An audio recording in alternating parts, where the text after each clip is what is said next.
يا عثمان الذي تذكرها من العوان قال بعتها أن تسمع أكثر من ذلك. أخذ المسلمون ويكشفون على البر وأسمع من الغرائب أجلهم 3 سواء أكثر من 4 وفي كل مرة يقول بعتها لمن يسمع أكثر من ذلك. فقالوا له نحن جميع التجار في المدينة لا يكون التجارة مدنيا.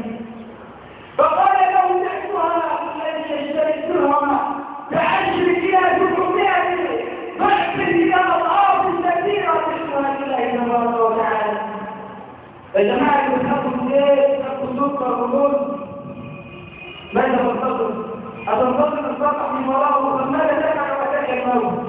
ماذا تفعل لو أتاك ملك الموت؟ ماذا تقول لربك وأنت محتاج لهذه الساعة؟ وأنت تحتاج هذه الساعة وتتعاون مع أعوان الشياطين للإنسان وإدارة الفضائل في البلاد. أيها الأخوة الكرام، هؤلاء يمكن واحد منهم يقول لي معاك سيدنا أبو بكر كان معاك فلوس، سيدنا أبو بكر كان معاك تجارات وأموال، وسيدنا طلحة ورأيت ذلك من كبار الصحابة، بل إن من الصحابة من ذهب إلى النبي صلى الله عليه وسلم يمسك في يده مد النار فينبلع رايح يتصدق فيها يستعيذ بها النبي صلى الله عليه وسلم على تجهيز جيش العسرة حتى أن الممثلين كانوا يوصلون إلى الصدقات في أول الأمر المهدي. أبو بكر احتماله كله وعمر يحتمل صلاته وعثمان يتبرع بها القوات 900 بعيد 900 بعيد يعتاد الرحمن يا بين الناس الفلوس يتبرع بها عثمان. ثم بعد ذلك فإذا الوصول إلى هؤلاء إليكم ولذلك الحته كده يبقى شويه بلح ولا يتبرع بها لتجهيز جيش العسرة ويسخرون من هؤلاء ويقولون إن الله لفي غنى عن ورثة هذا. سبحان الله. ثم ثلاثة اتق النار ولو بشق تمرة، اتق النار ولو بشق تمرة، فهذا أولا عطاء. اسمحوا لي سوف تقولون مثل عقول ونحن نعطي ولا نأخذ من هذه الباب.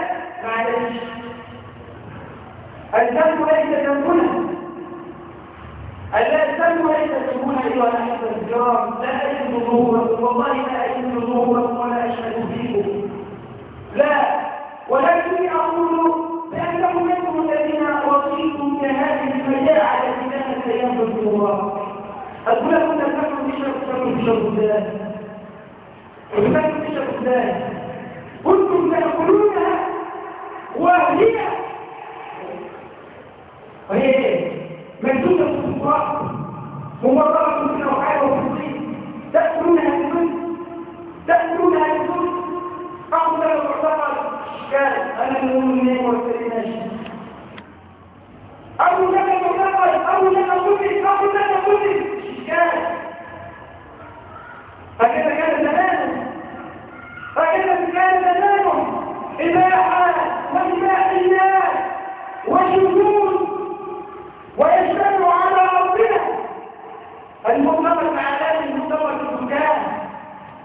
مؤتمر السكان يأتون إلينا سنة 1994 وحسنا 1994 يؤخذ هذا المؤتمر على أرض الإسلام بالله. وكان من ضمن هذه التوصيات من ضمن التوصيات عدم حظر زواج المسلمين. إيه؟ ويقع ذلك في بلادنا إليه، يقع ذلك في بلادنا لأن نحن من العالم زواج المسلمين يعني رجل يتزوج رجل والمرأة تتزوج امرأة. الشذوذ حرمنا النساء وقلنا نساء الله قالوا لذلك يجب فتنة النساء.